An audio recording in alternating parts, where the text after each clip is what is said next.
Haiti, 12th of January, 2010.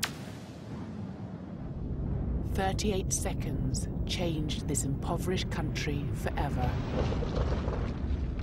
A massive earthquake tore through the capital, Port-au-Prince. As the presidential palace crumbled, the quake laid waste to the whole city and the lives of millions of people.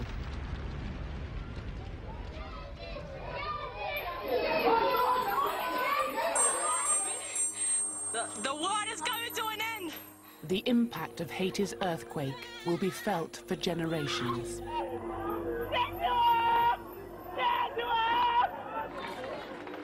In the darkness of the days that followed, a few remarkable rescue stories provided some glimmers of hope.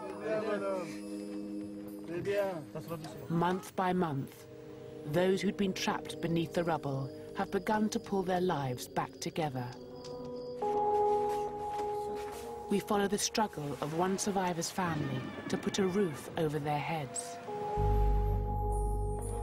A musician's fight to reopen his wrecked school. Even if we start doing it by hand, it'll be done. Just a matter of when. A young man's efforts to confront his voodoo demons after his near-death experience.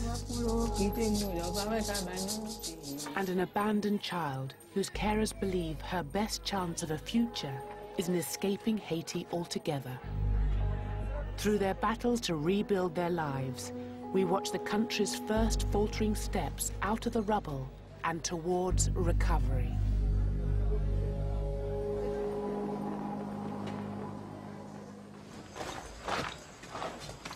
Port-au-Prince, 48 hours after the earthquake. Attendez, vous entendez? Comment? At this children's shelter, a voice has been heard under the rubble. Hola, maître? Oui. Est-ce que vous m'entendez? C'est qui est-ce? Bon nom. Over 100 children lived here. Most were inside when the quake struck. Dozens are still unaccounted for. Vous avez le baba? Là, j'entends. Il pleure. International rescue teams have yet to arrive. The staff are armed with little more than their bare hands. Essayez de faire la route, monsieur. Essayez de frapper. Essayez de frapper pour nous, sinon une route là. Aftershocks add to the danger. Non, faut... C'est quoi ça? C'est la terre ça? Oui. Mais c'était plus fort.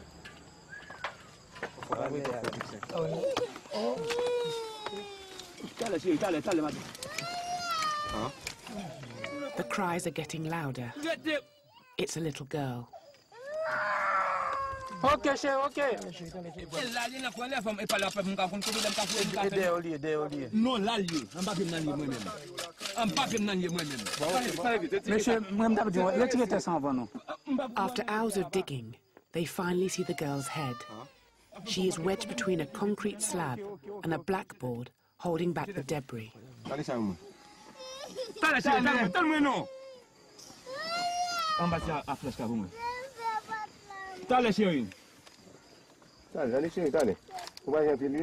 It is impossible to tell the extent of her injuries.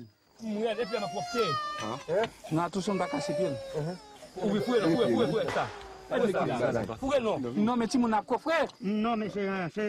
Vous n'avez pas mal respirer. Oui, mais depuis que tu as sorti... On va pousser comme ça. Poussez le bouton. Ok. Allez, allez. Ça vous plaisir, ça vous plaisir. Ok, vite, moi. Aïe, bravo, bravo, bravo, bravo, bravo, ok. 3.5-year-old Lynn Vanessa is finally free. Vanessa, oui? Vanessa. Vanessa. Ok, Tutu, ok.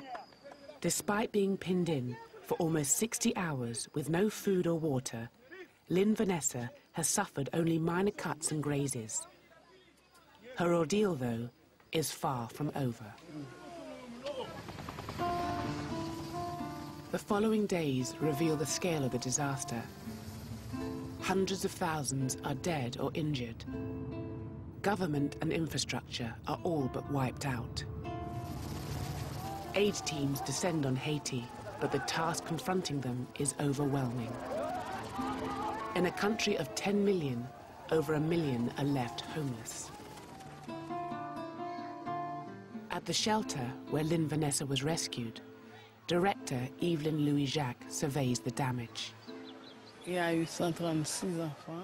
were 136 children.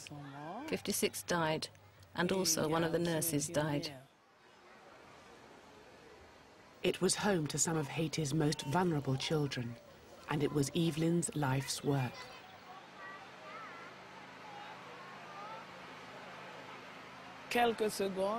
In a few seconds, everything that we were able to build in 30 or 40 years collapsed.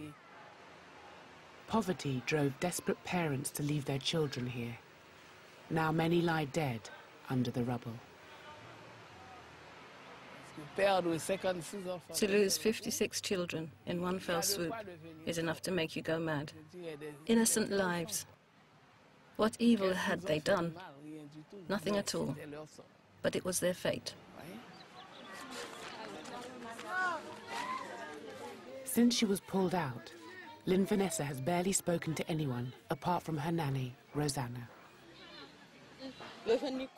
They found her in a little corner. The good Lord made me a gift of her.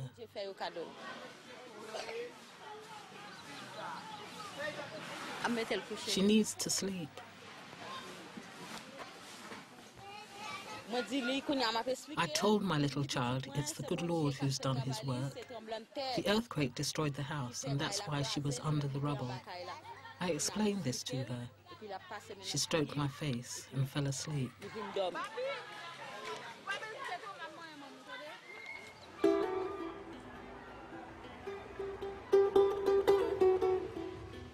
As a result of the earthquake, Port-au-Prince, the capital of this former French colony, has turned into a sea of rubble and tents.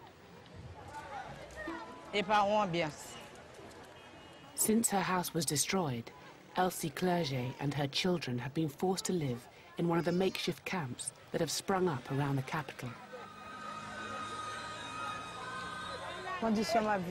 Where we are living is quite miserable. We've got no money. Even the aid we hear about, we haven't seen any of it. Their shelter is made from sticks and tarpaulin. All 5 share a mattress. Unless they get it off the ground, it will get soaked in the rain.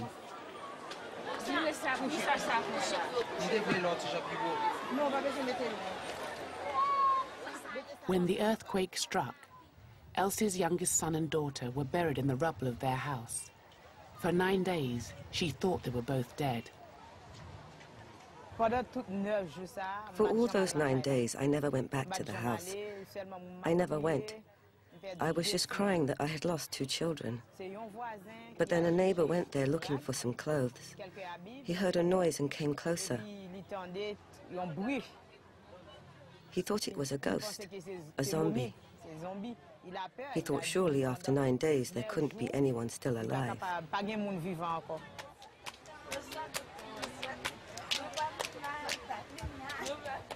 Elsie's youngest son, Clarence, was killed. But 11-year-old Menji had survived. She was under the rubble. Broken glass fell on her and tore her up like this. She was in a very bad state. Her lips, belly and feet were covered in scabs.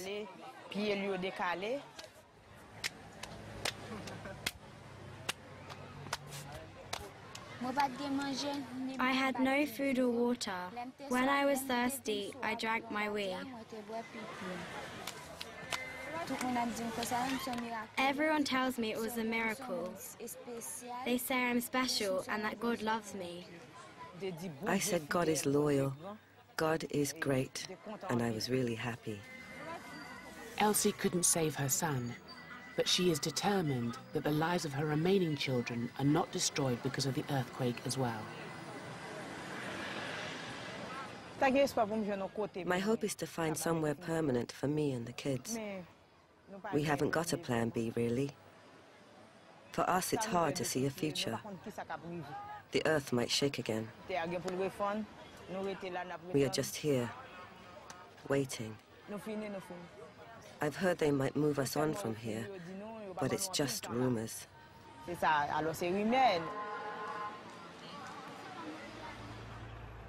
Even before the earthquake, surviving in Haiti was a struggle. Unemployment had reached 80%. With little infrastructure or public services, the country was heavily dependent on foreign aid and intervention. At the children's shelter, Lynn Vanessa and many of the other children had been due for adoption to France. But in the days after the earthquake, the process was thrown into chaos. Many officials who dealt with adoption were dead, and the files destroyed. I don't know what will happen, because all the files at the Justice Ministry, at the courthouse, at the Interior Ministry, it's all been lost. It's an extremely worrying situation. Between aftershocks, Evelyn sent staff into the ruined offices to salvage their own copies of the files.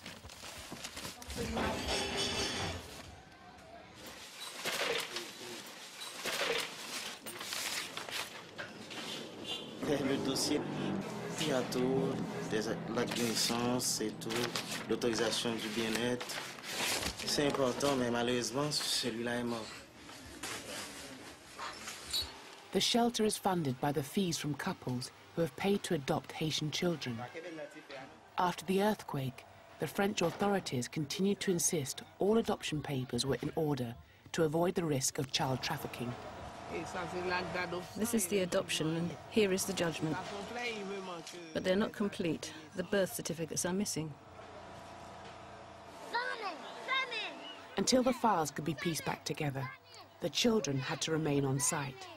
And in the immediate aftermath of the earthquake, that meant sleeping outside, despite the racket made by the generator.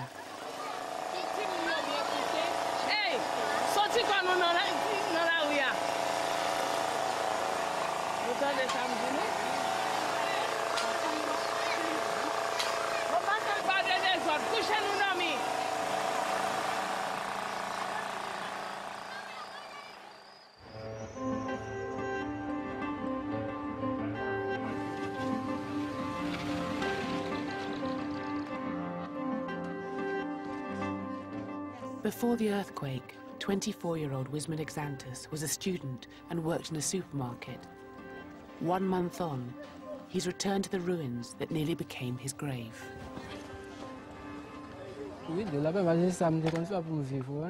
This was my job. This covered my cost of living. It was a 5-story building with an iron roof. But now everything has crumbled. Dozens of people died here, including the supermarket manager. It is sad because I got on well with my boss. He always used to give me good advice, to point me in the right direction, to be prepared for what might happen in the future. That's where I was. I did not see myself getting out. 12 days after the quake, the Haitian government had called off the rescue effort, thinking no one could still be alive under the rubble. Port-au-Prince was a city on the brink of anarchy. Survivors were desperately scavenging for supplies. Police were shooting to keep the looters away.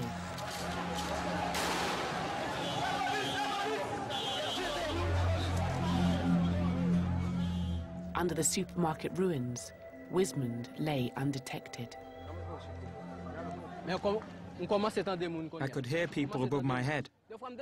I shouted, "I am down here," and I clapped and I was screaming. But they couldn't really hear me.